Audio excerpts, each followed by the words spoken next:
गाते को कथा रे मेना ओक्तो चाहे जहाँ तिना के बदलो दूरी चाहे जहाँ तिना के हुयु रास्ता चाहे जहाँ तिना के अलग रे हो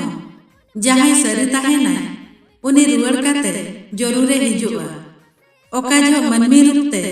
ओका जो याद रेनांग रूपते ओका जो ओका एहसास के जरिए तो ओका जो बस ओका मुस्कान के तरह इखन रुवड़ हिजुआ जरूर समय रेनांग हो अजीब सा खेल काना उनको सरी हो जहाँ को सा आबो बन जुड़ाबा मिमिद धा समय रेनांग चक्र रे बन आपादो ओका जो हालत आबो उनको हड़ खने संगीन बना ओका जो अहंकार ओका जो भूल बुझा बना तो ओका जो बस खामोशी जतवा ए लया इखन सच्चा सा गए ती सोबाई मिटबा ओना अंतर भीतर जिंदा ताहेना।